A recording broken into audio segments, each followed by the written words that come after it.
What's up, everybody?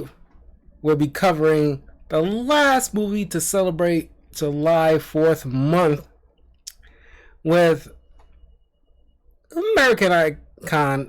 There's probably no better time to talk about this movie than now. Demolition Man, starring Stallone and Snipes.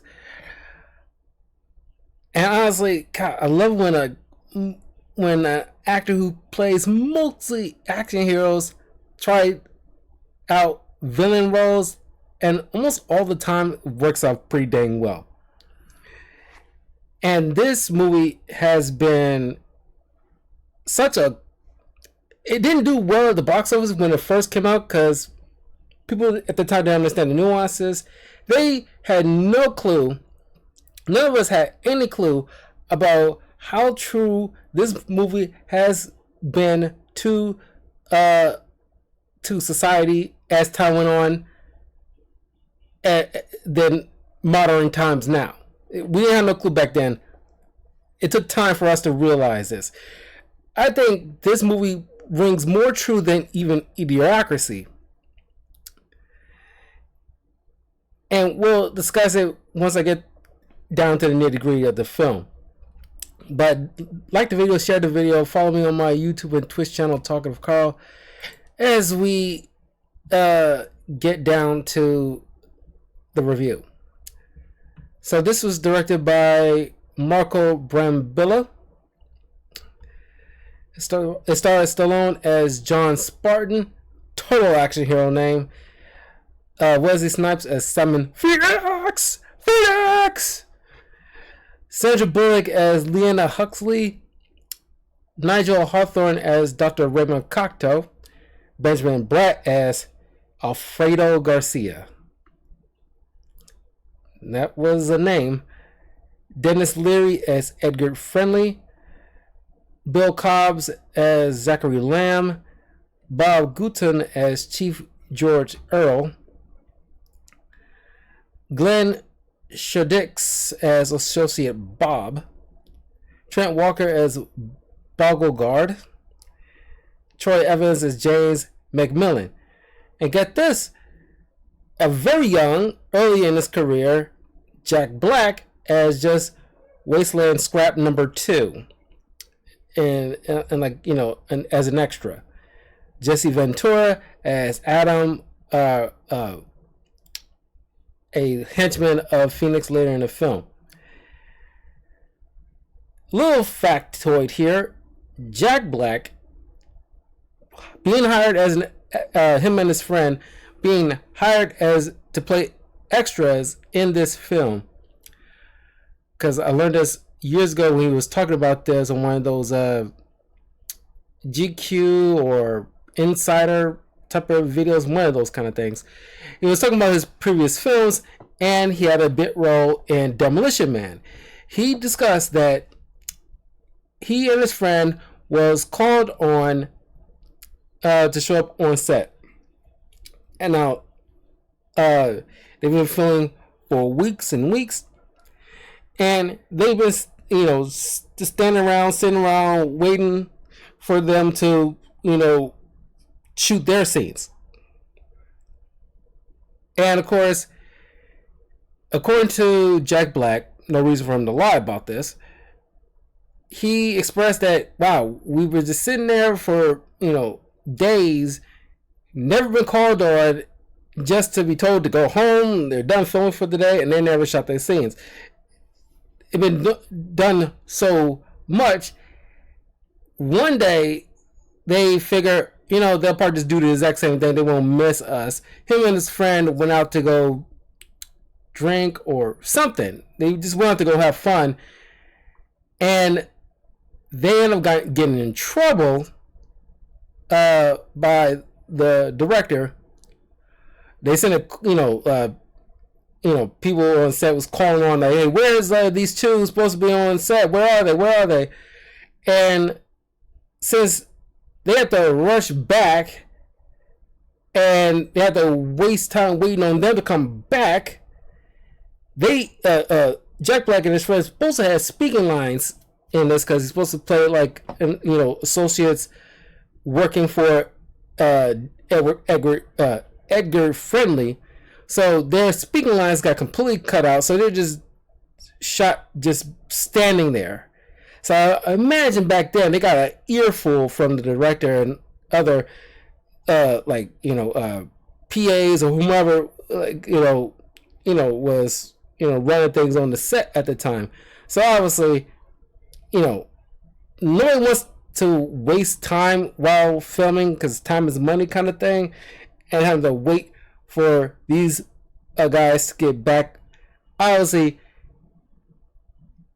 director, other people weren't all that too happy with them. But that was a little factoid there because of that. You can hear Jack Black talk about this online about that little spot. But, I thought I'd bring it up here because I thought it was a pretty fun story. And for those actors, up-and-coming ones who get hired as extras or supporting roles or whatever bit parts, very crucial that you, even if you're not suiting your scenes as initially thought you would be, if they expect you to be on set. You never know what they need you for, especially if a supporting role needs to be filled in and you're there and you are privy to the script. You can easily slide on in. You never know. There's been times when main actors, even supporting actors, don't show up, and sometimes actors who are familiar with the script can just fill on in and makes lucrative careers from that. You never know, but that's why you gotta be on set. Just a little FYI. I know this not from experience personally happening to me, but I've witnessed it on set plenty of times. Very crucial that you guys got to be on set. And working with a director, I know they will be no happy camper if they have to pivot because some fools didn't show up on time, or they dip out without letting anybody know.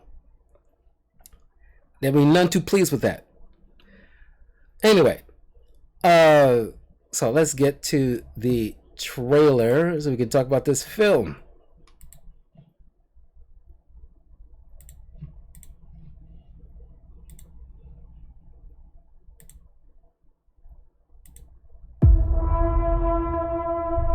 Maniac hijacked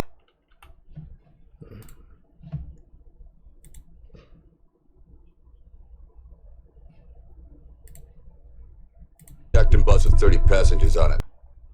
Sorry, had to check, make sure everything with Streamlabs is working fine. Okay, here we go. A maniac hijacked and bus with 30 passengers on it. You want to share it with us? Phoenix. Simon Phoenix. You're under arrest. Is it cold in here, or is it just me?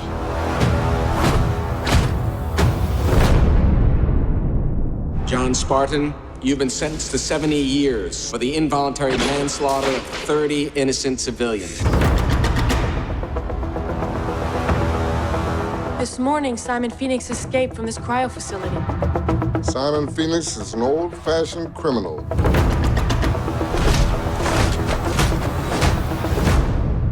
We need an old-fashioned cop. How could a man be so blatantly sadistic? It was fun for him. John Spartan! They ain't defrosted you just so you can lasso my piddly ass. I've been dreaming about killing you for 40 years. Keep dreaming. What I wouldn't give for some action. Buckle up. I'm gonna put him in a hurt locker. Oh, scared. You're dead, Spartan! You're gonna regret this the rest of your life. Both seconds of it.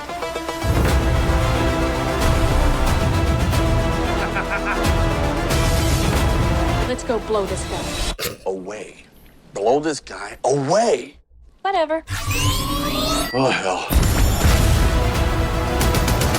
Give my eyes, John. I'll see you in hell.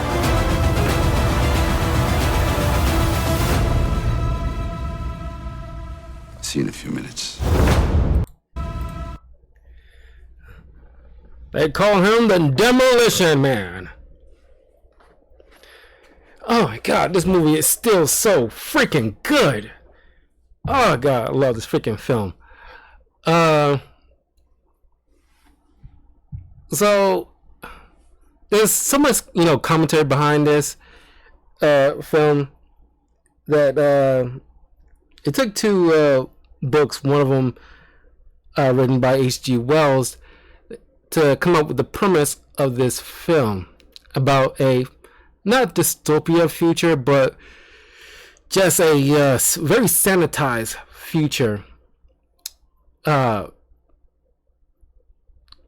get to that in a second, but basically, it's 1996, and John Spartan, a cop from L.A., who is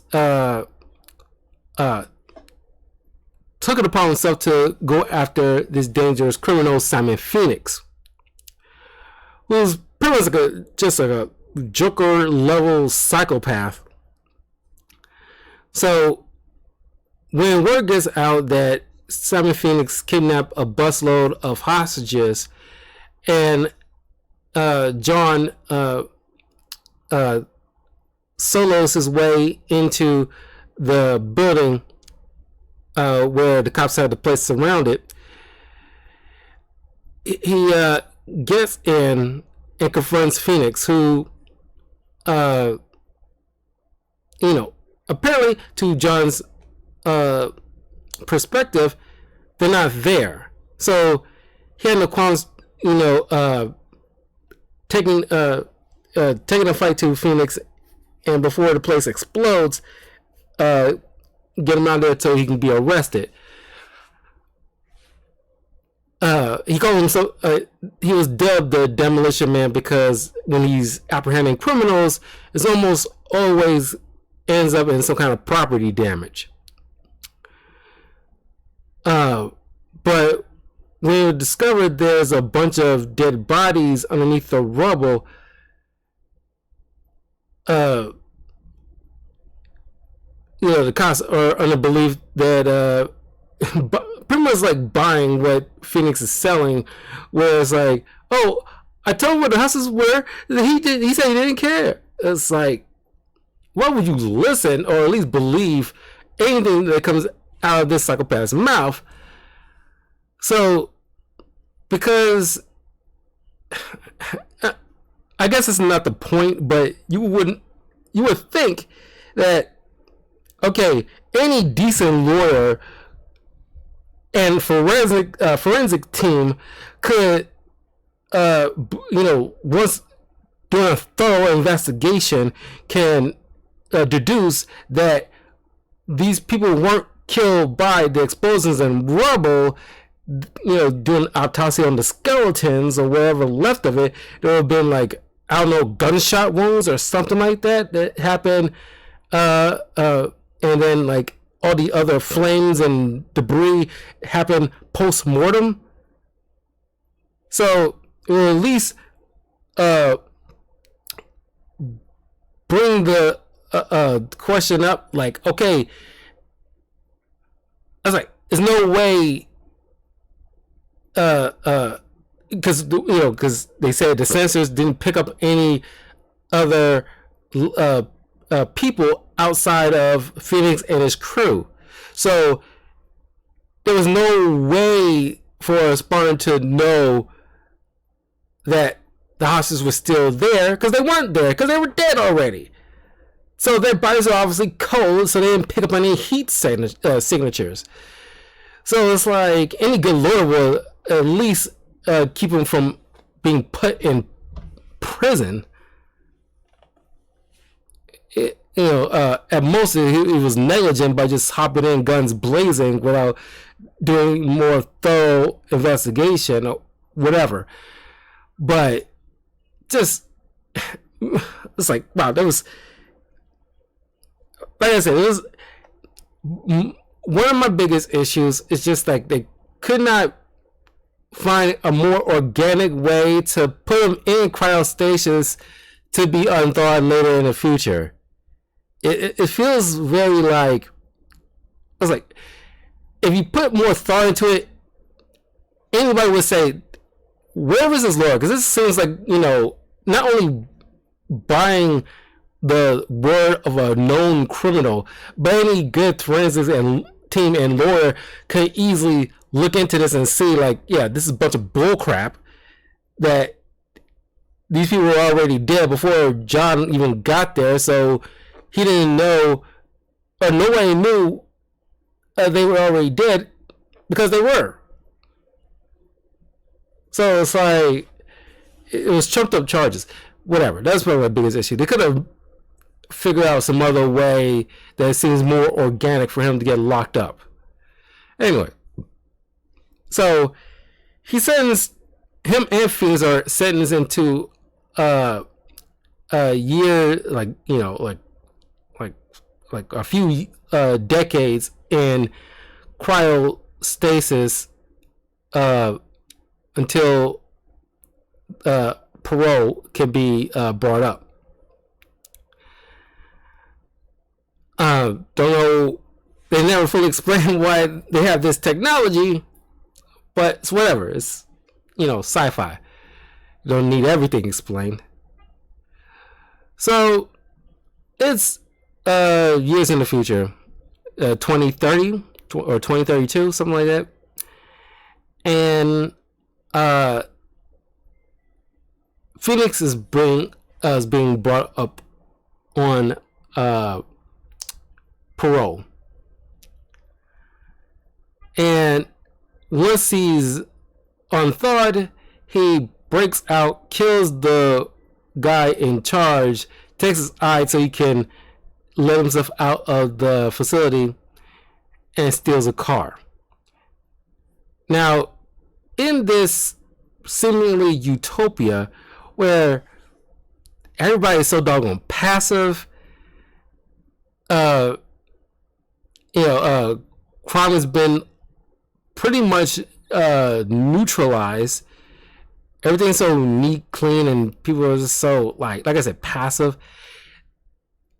Like, they have these little machines where it finds you for swearing. Anything that's bad, seems bad for you, is deemed illegal. It's kind of like, most things on social media, things that you can't say because you either get demonetized or your stuff gets taken down off rip. It's the exact same thing. Like in Demolition Man, only thing they don't fine you, like you're fined a credit for the verbal paralysis, whatever. It's like, anybody would look at that like that's the dumbest thing ever, and just shit talk just out of spite, because you're pretty much controlling people's speech, which, given the fact that it's America and we have freedom of speech being the biggest one, that completely comes completely counter to the whole idea of freedom of speech, where you can't say a curse word, not even hell or balls, without getting fined. It's just like, it's so stupid. But that's what we are living in today in most, maybe not in day-to-day life, but definitely online, where certain things you just cannot say. Look at Twitter. Before Elon Musk took it over, you got your stuff taken down over the most minor things, but because it didn't have it isn't bound by the whole First Amendment, you would have gotten in trouble for anybody who raises any grievances of what you said because it hurt their feelings or something, so they can report you and get your stuff taken down. But Elon Musk took it over. Now, it's more free to say what you want. to the point where very, very liberal woke activists, the psycho ones, not the normal ones, had to create this blue sky, system where people can be in a little bubble and say, and be, very PC as much as they want to. They're the sanitized people because they, want to feel joy feelings all the time, and nobody can criticize, and people can't. There's no bullying. Everybody's living hunky dory life, and everybody's walking on eggshells because you can't sit there and just be real. Because somebody's going to get offended by something, and you cannot control people's feelings. Only you can control your own feelings. So somebody's words bother you so much, you don't have to engage. Shocker. But the fact that you have carte blanche to ruin their reputation or take down their account, or dare I say assassinate somebody because they are expressing their right to say what they want to say, that is pretty much the world of the Demolition Man that they're living in, this seemingly utopia where everything is so safe, like living in a little bubble boy or something.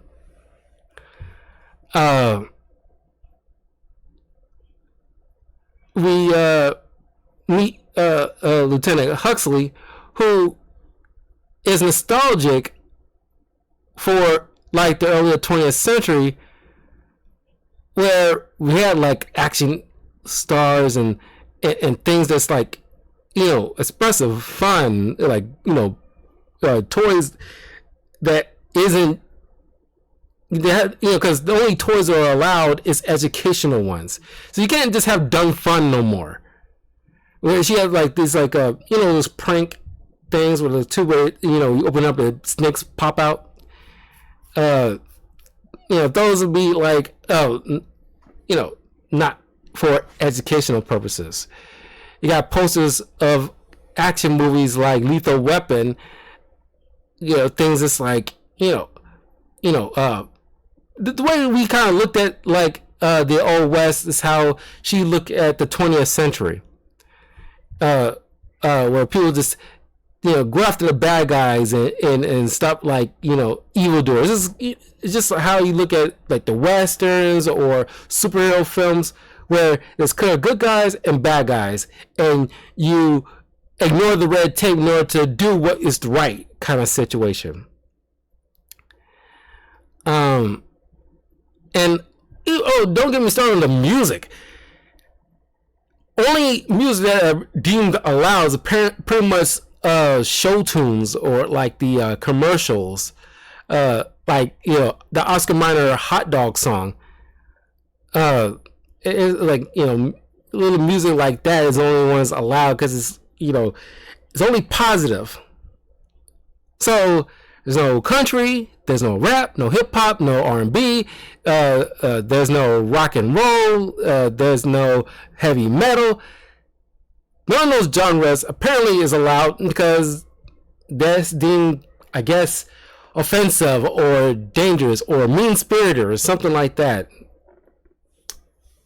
So it's wow, it's just neutralized fun, essentially. But once they get an alert that there's a MDK, murder, death, kill, this is the first time since 2010, apparently, where to the point where now, because they've been living such a peaceful life for so long, the police force is just a novelty and just there for aesthetics at this point, where they have no clue how to deal with criminals. They have technically criminals, but it's not the same as criminals that we are privy to, or our understanding of the definition. We'll get to that in a second. But because Simon Phoenix is like a classic criminal, not only just a classic criminal, but a psychopathic one, they're completely inept on dealing with it. A criminal like this. So, a veteran cop named Zach Lamb, who was alive during the 90s when he was a young rookie cop, brought up John Spartan, a cop he was associated with, who was the one who managed to catch Simon Phoenix. And I love the old tape of this girl he rescued, and a reporter lady asked, like, do you think this work like costing the city like millions of dollars when this young girl's ransom was just $20,000, something like that? And I love the response from the girl, and you're like, fuck you, lady. Good answer. I thought that was probably one of the best lines out of the entire film. That response said it all. Cause like that would be like the appropriate response to that. It was like, yeah, it was like, and saying it right in front of the girl, it's like, it shows your sensitivity.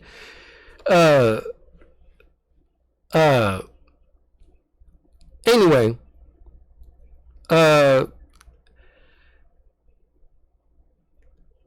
so Huxley suggested that they defrost and reinstate John Spartan because the New Old School caught that was the only one that managed to capture Phoenix.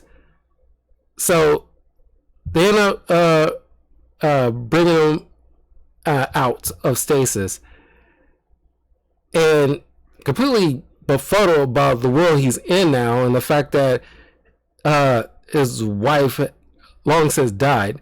And I'm going to bring them now because apparently it's irrelevant because the story made it irrelevant. But Huxley brought the fact that his wife died in this big earthquake many years ago while he was under. And his daughter, he had a daughter, she is still alive, but apparently he doesn't want to meet her, even though through the course of this adventure, there will be press and news crews bringing up the fact that, you know, John Spartan managed to capture this very dangerous criminal. You would think the daughter would probably be privy to this information, if not the newspapers, or whatever equivalent of a newspaper is in this future. You know, would have like, hey, why didn't you come reach out to me if you came back? It's like, that's another issue. Since the story made it kind of irrelevant about his wife and the fact that he didn't want to be bothered going to see his daughter, or even, why even bring up that he have a wife and kid? Could have just had him being like this kind of just regular action hero that just isn't married or have any kids. It's like, you didn't need it. I guess they need to write in that he clearly did have a life before he went under. But okay, if you want to make a point about that, you could have at least not bring up the fact that he probably had a kid. You can just keep the whole wife thing and bring in the fact that she died and let it be that. But you threw in the whole kid angle. It kind of makes him look like an idiot and an asshole because you didn't bother to like want to reach out to a kid that probably missed you a lot, and you missed many years of that kid's life because you went under. Yeah, it kind of makes John kind of look like an asshole. Anyway, I got to bring that up because I think that was kind of stupid to even write that in. Anyway. So, he's reinstated, and of course, got to bring about the 3 seashells because he looks at that, don't see any toilet paper, and he questions it. And to this day, it's so questioned that, every once in a while, Sandra Bullock still get those kind of questions. Don't know if Wesley Snipes or Stallone or Dennis Leary still get those kind of questions. But we definitely know Sandra Bullock get those questions quite a bit, and she often gets annoyed by that. But I don't know, it's kind of something that you should bring up to the director and whoever was the writer of Demolition Man and ask them, because it could just, director should just come out and just say, I just wrote it in because I thought it was funny. Stop asking them. It's just a funny thing. But I guess he doesn't address it because it gets like a continuous funny thing that people are so in love with this film that the tiniest thing is still called into question after all these years, because it's such a curious thing. It's always been that way. So I guess it keeps the name and the movie alive when you constantly question little things like that was never answered or addressed. And honestly, probably should never be addressed, because it's one of those fun things that he does, kind of like the Joker's origin story. It doesn't need to be addressed. It's one of those things that you don't need an origin story about. Let it be a perpetual thing that is just there. I have my theories, but I'll keep it to myself. I want everybody to just have their own personal theories. Anyway, of course, there's Rob Schneider in this, and of course, Rob Schneider been in a movie with Stallone with Judge Dredd, but Rob Schneider, back in the day, his movies weren't always like the best, especially if he's like supposed to be the comic relief. He's only there a little bit, and I think that was sufficient enough. It's not like he's a terrible actor, but his comedy style should be taken with a grain of salt. Let's put it that way. So he's there enough.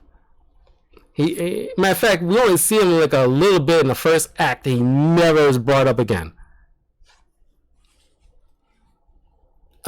Anyway, so there's a funny little moment where Spartan decided to just repeatedly curse just to get free paper to wipe his ass. Now I'm thinking about it, why would you leave out of the bathroom without wiping your ass in some kind of way? I get it, it's 3 seashells, so it's kind of like confusing. You could have just, I don't know, come up with something just to make sure your ass is somewhat clean before you left out of there. So pretty much, my mind in this particular scene, Spartan got a shitty booty right now. He didn't wipe, or at least, because I'm pretty sure these little machines are in the bathroom too. So I don't know. Whatever. It's something that came to mind. I guess he figured it out. But I don't know. Anyway, so because earlier when they see Phoenix take down a bunch of people, I like his interaction with these little things and his cursing. It's like it's like he seems like you've been fined a verbal paralysis, blah blah blah. I'm like, what? Fuck you. I love that. Cause that'd be anybody's reaction to that. It's like, what? Fuck you, just out of spite. Because telling people what to say doesn't go over well to people in general.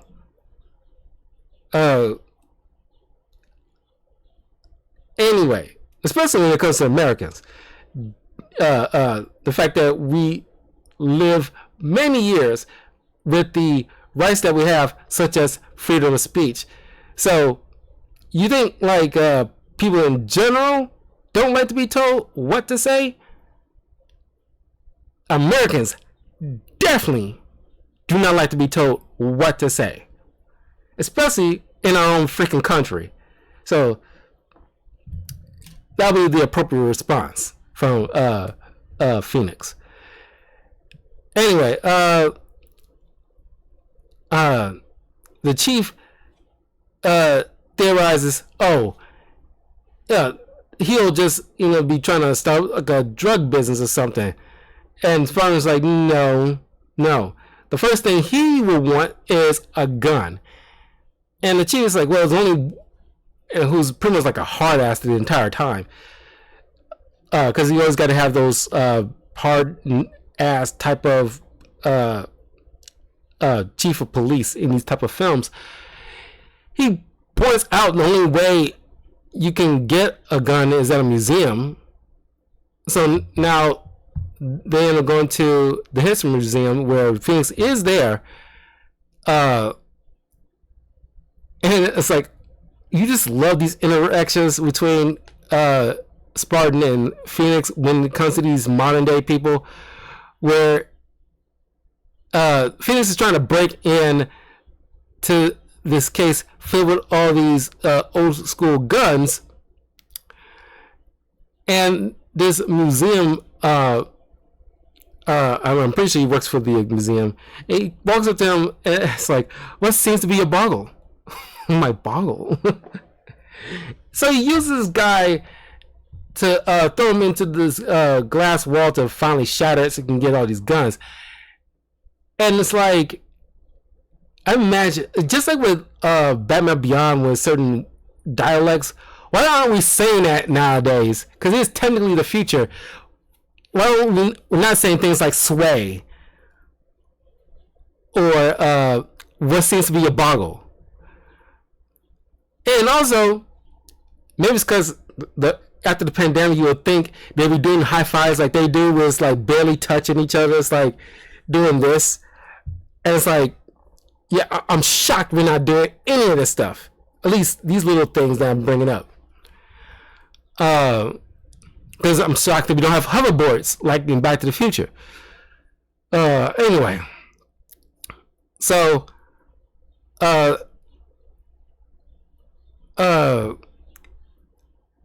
Spartan goes into the museum where he confronts Phoenix.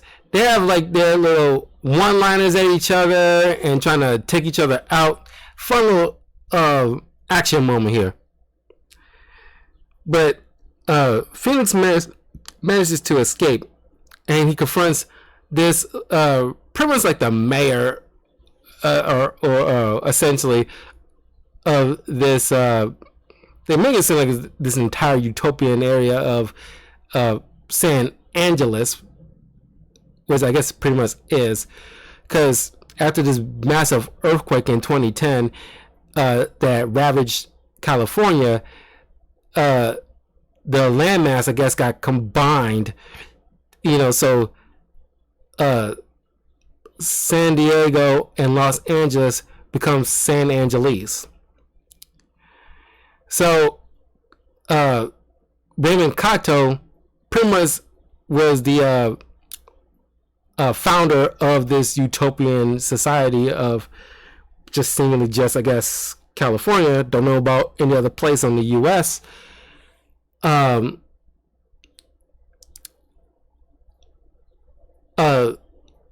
Phoenix confronts him, have a gun pointed at him, but Phoenix is frozen as Kato tells him, don't you have somebody to kill? To go do your job. So, leads to a mystery now. Spartan, Huxley, and Garcia goes chasing after him, but Phoenix manages to escape. And Rain plays it off like, oh, you saved me from that violent man. So, let me thank you by taking you out to Taco Bell. I kind of like the way he said Taco Bell. And of course, leads to another iconic moment where apparently in this world, Taco Bell is the only restaurant that survived our franchise wars, which another thing, like the three she shows, people really want to figure out, okay, how did this come about?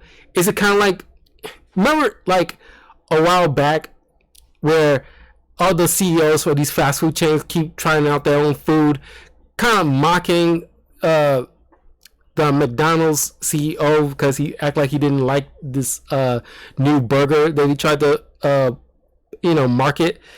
So now everybody, and who's the CEO of the other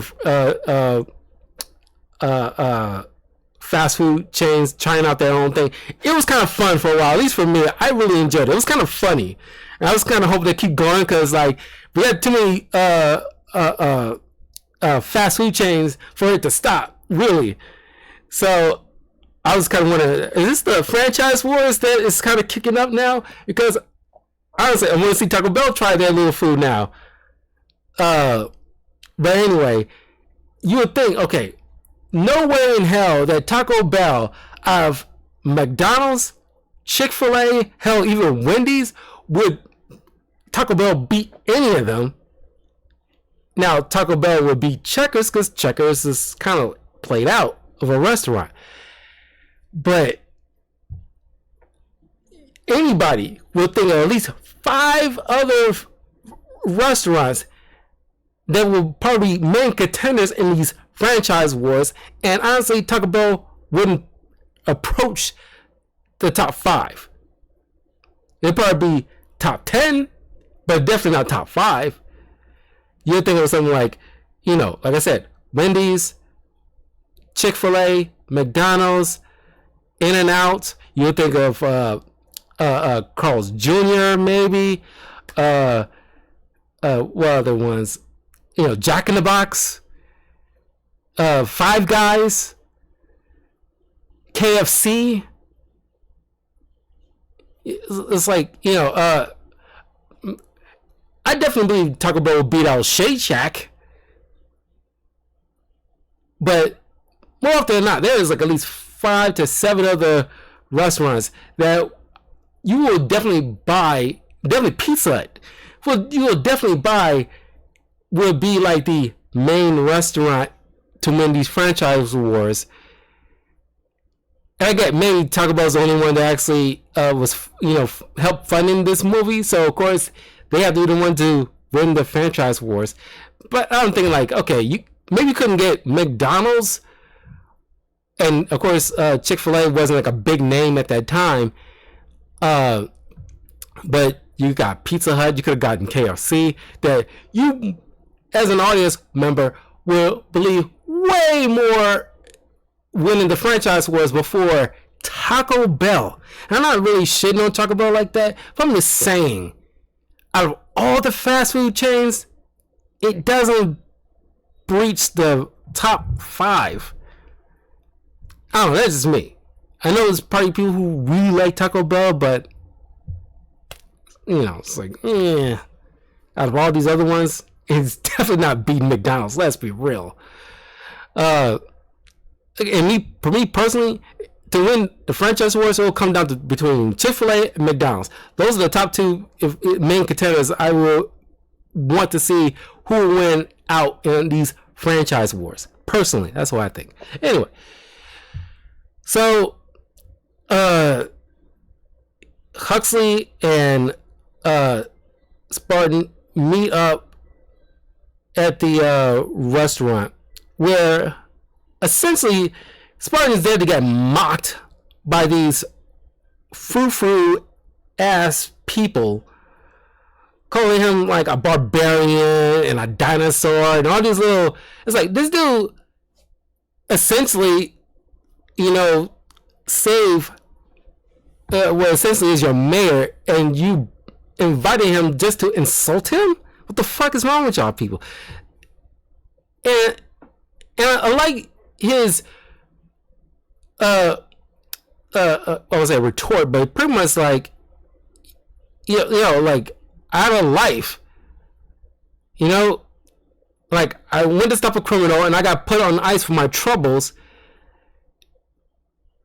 and it's like essentially I'm mocking like everything that was in my life is like a joke to you. And it's kind of like essentially you mocking Captain America, essentially. Like when Captain America gets defrosted and he's in modern day, he saves the mayor, he gets invited to a restaurant, and meanwhile the other guests there are mocking what essentially was his life at a time where, sure, by modern standards would be considered like, ancient history, but I guess to their point of view, as long as it's it was a long time ago. They never lived that life, so it was not really. They're not being sensitive to that fact. It was kind of like somebody who lived during a time when they had to witness the Hindenburg crash, and they are revived in modern day, and you hear people kind of mocking it. It will be kind of insensitive because they were there to live it, even though you have no I won't say familiarity, but there's no connection. You don't have no emotional connection to that, so you can easily mock it. It'd be kind of like people, I won't say making jokes, but making light or of situations that happened during WWE2, because we're so far removed from it that there's no insensitivity, or at least there's light insensitivity to that fact, because given the fact that you have advantage of time and the fact that we won the war, we can easily make certain light moments about it. But the fact that you're in the room with a person who lived that era and you calling him a Neanderthal in so many words, it's like, fuck you. I was like, it's so weird. It's like, of course he's kind of still fresh for him, and the fact that y'all have in this pacifist society, in this joy feelings, y'all just like acting like New York City yuppies, essentially, where it's kind of you thumbing your nose at his plight, essentially. That this dude had a life, you may not understand it because you never lived it, but you at least be like, dang, sorry to hear that, pretty much your life kind of passed you by, but I hope you enjoyed life now. Something like that. And this bitch across the tableway is calling him, a dinosaur, a Neanderthal. And it's like, so shocked Huxley couldn't defend him in that moment. It's like, I don't know, this is kind of weird of an interaction. But Spartan notices like some criminal activity brewing, so he goes outside and he stops these scrappers from apparently stealing food from a Taco Bell truck. And apparently we learned about Edgar Finley, who is leading these scrappers, who to Cocktail's point of view, and most of the people who live on the upper society, they're a fringe group of people who choose not to live the life of this utopian society and decide to go against it and live underground. But they are deemed, I guess, criminals by the standards of Cocktail's world. Because he apparently wants to rule with complete authority, everybody under his thumb to how he sees fit, which is pretty much removing any type of free will. So he sees Friendly as going against his plans. He's a monkey wrench in his plans, and the more he gets people under his side, the less control he has. So he needs to nip it in the butt. So that's why he organizes the release of Simon Phoenix, and we learn there's these little inhibitor things that these prisoners wear that is supposed to put these more docile needs to keep them content once they get out, trying to get them like part of their rehabilitation, trying to get them I would say a passive mood where Spartan wants to knit. So that's kind of a need he needs to need to be met. But of course, Simon Phoenix, thanks to Kato, gets inputted all these dangerous things like, you know, martial arts skills, hacking skills, torture methods, all these dangerous things that make essentially him like a huge threat than he was back in the day. Even a slight, you know, strength boost, apparently. Don't know how, but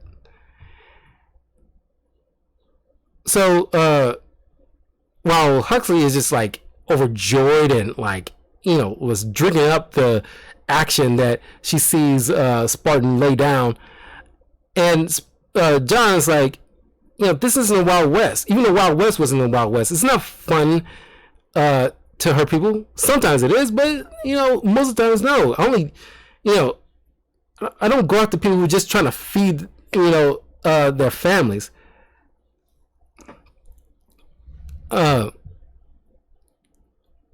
So Spartan is seeing like this isn't the most perfect utopia society as, you know, people are trying to lead him to believe.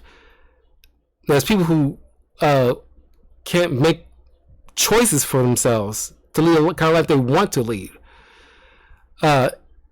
which is like a negative trade-off to live in a good utopian society, which I bring up because you look at today's status where these woke liberals, if they have it their way, at least in their mind's eye, they envision the future like what you see in Demolition Man, where everything is, you know, so passive. Everybody's getting along, and you know, like we're singing the Oscar Mayer Arena song all day long, and everybody, like that's how they legit probably think that the world needs to be living like.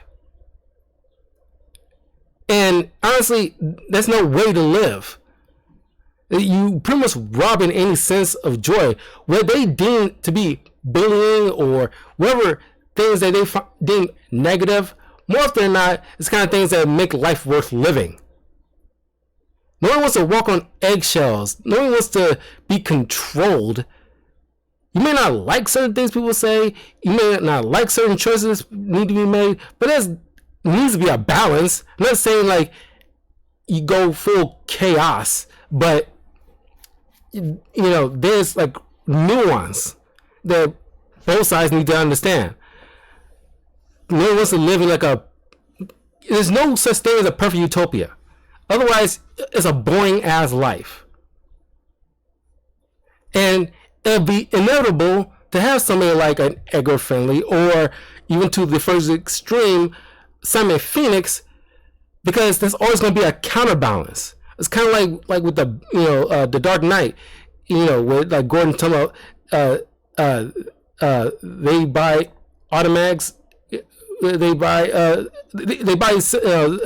armor piercing rounds, they buy Kevlar, blah blah blah. It's like there's always going to be something to offset certain things. You know, when one side gets too much on one end, life will essentially well, a better example is in Star Wars, where the Sith, namely Palpatine, tries to control the Force, weaponize it, force it to do its bidding. The Force is pretty much nature. You try to go against nature, it in turns will go against you and balance the scales by giving something like Anakin Skywalker birth him in order to counter the control that the dark side is leaning too far into. So the light side needs, or at least the Force in general, needs the balance between the dark and the light. When the light side gets too full of itself, it needs a Sith in order to balance the scales. Sith goes too far in one direction, they have to bring someone in the light to balance things out. It's about balance. You can't have too much on one thing. And like the pendulum has to be in the middle. One side cannot swing too far in one direction. This movie is so smart, and I think people in general see the nuance and the themes it's trying to convey. Edgar Fenley is pretty much like the Anakin Skywalker to the Kato's dark side, where he pushed the scales too far in one direction to the point where somebody like Edgar Friendly, it was inevitable to come about. Or at least I'm going back to Batman. It's like when crime goes too far, it was inevitable for somebody like Batman to exist. But when Batman brings too much order, then it's inevitable that a Joker might come about to essentially balance the scales. Anyway, I thought it was like, it's just such a fun, nuanced discussion about this film that you can have for years, honestly. Anyway, so Huxley, because she's getting a little hot in the nether regions because she's seeing all that action from this, stud of a man, she suggested to him that they have sex. But not too dissimilar to how things are with OF and Korn, where they got this headpiece where you can have virtual sex instead of regular sex, because they, like I said, this place is so doggone sterile, they don't even want to have bodily contact with each other. But she's so disgusted by when he wants to actually have physical contact, she kicks him out. So he has him knitting her a sweater to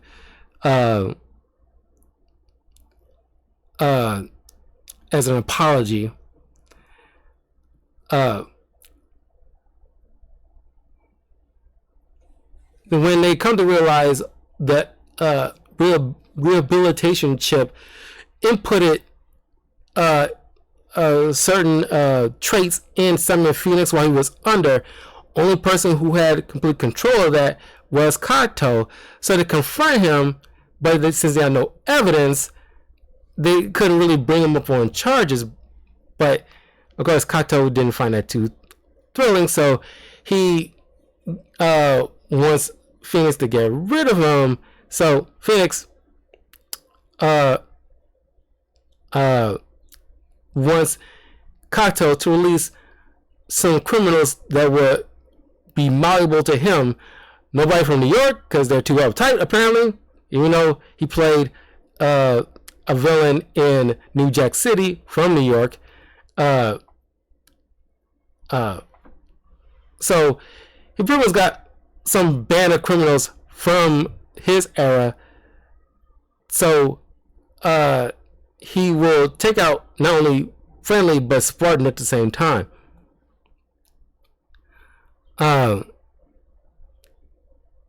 So Spartan, Huxley, and Garcia go underground because he had a hunch that the only place Phoenix would go, that's the reason why we couldn't find him, because he's going to a place where, they wouldn't go because they're afraid to go, which is underground. So they travel underground, they see people essentially living like life underground, but more free.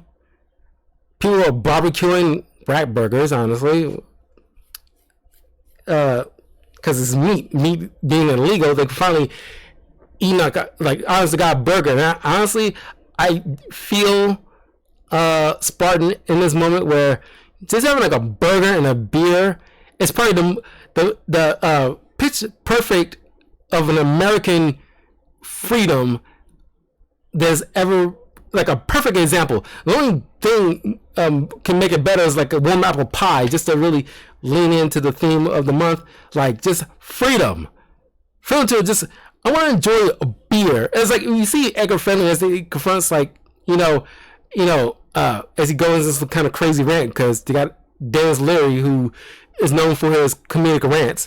It's like, but it's true. It's the nature of freedom, where I want to, I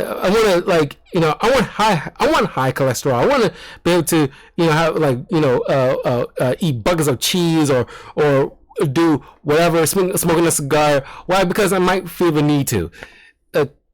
It's just like, yeah, he might be deemed an anarchist from citizens above, but he is the definition of living out true freedom, making a choice. Because people who follow him or choose to follow him are the ones who are essentially red pilled, if you want to go that direction, where it's like they seeing the truth. That's what red pill is, in case you're confused, because they feel like to conflate what it means. But essentially, it doesn't necessarily need to be about gender wars.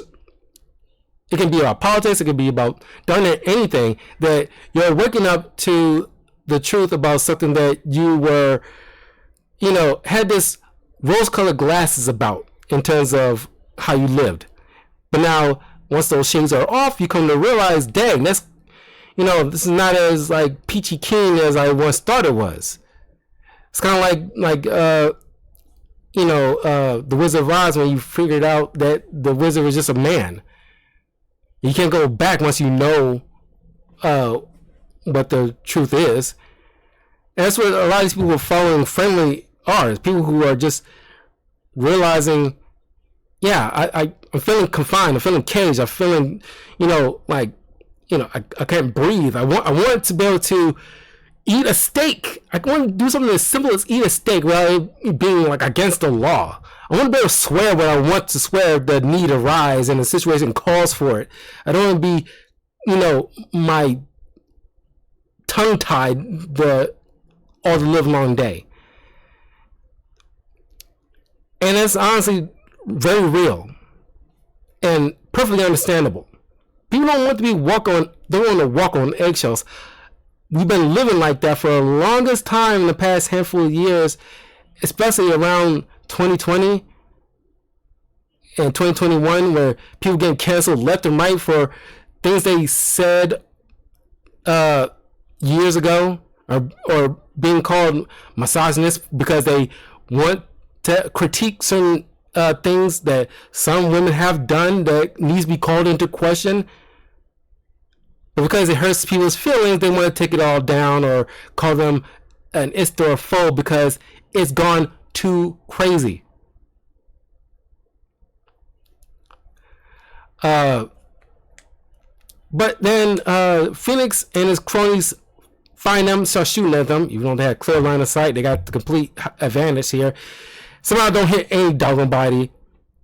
And then Garcia tried to go up against Phoenix, knowing full well he saw Phoenix take out a bunch of cops. What the hell do you think he's going to do? He got his ass knocked out, and Huxley and Spartan goes after him.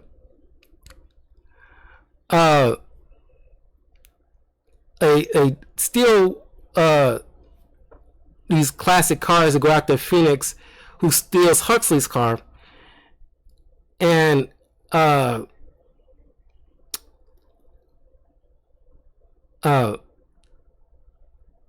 Phoenix and Spartan fight in the police vehicle.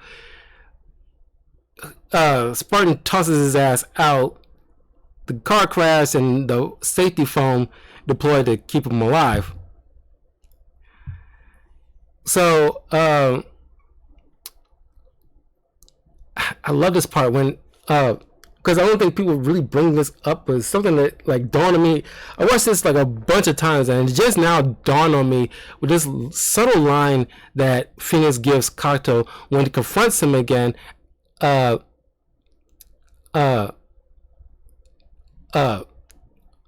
while Kato is grandstanding,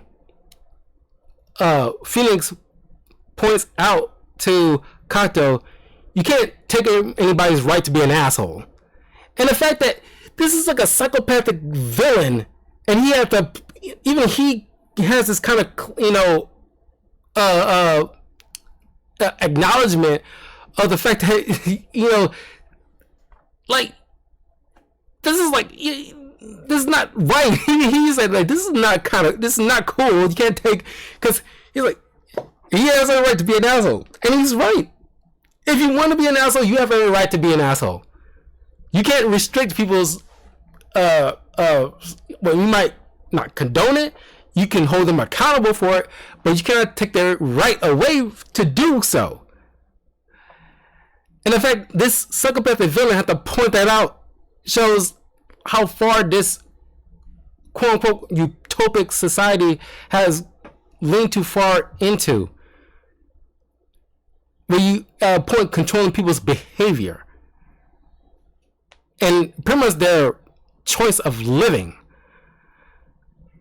And of course, he can't kill them because he's programmed not to, but his stupid ass didn't think of, while defrosting these other criminals he requested, inputting the not killing him part into them. So we get Jesse Ventura to take this guy out. He's dead. So now it's down to Phoenix.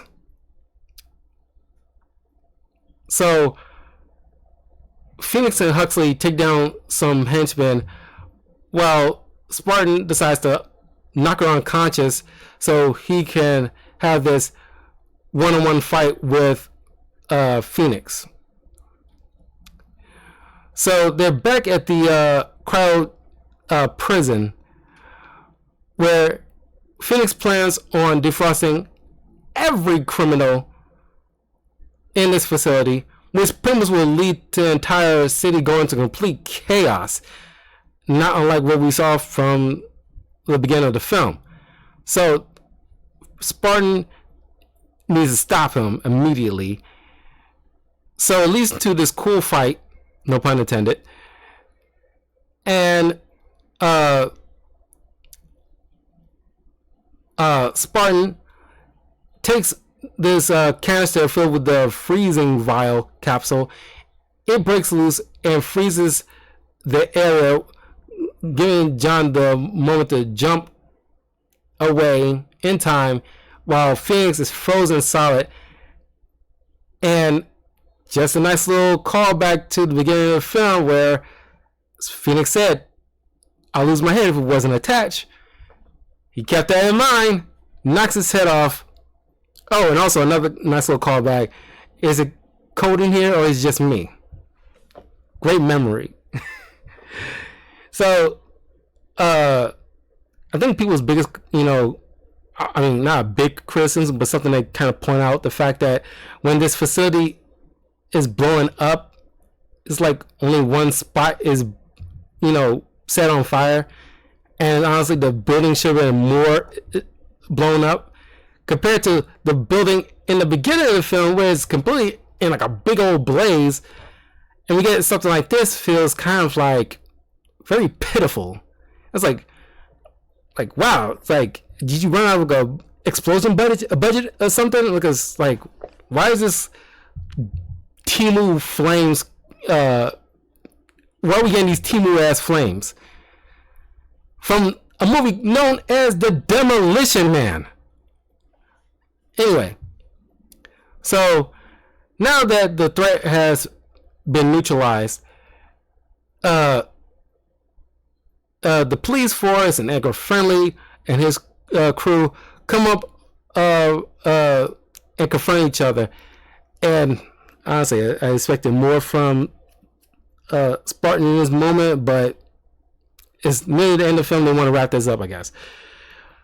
But he just gives this whole, like, once you get a little bit dirtier and you're a lot cleaner, oh, you'll figure it out. I was like, you couldn't eke out just a little bit more of like a better writing than that. It doesn't need to be this whole soliloquy, but just like, guys, you gotta learn to lighten up. You guys gotta clean yourself better. Like there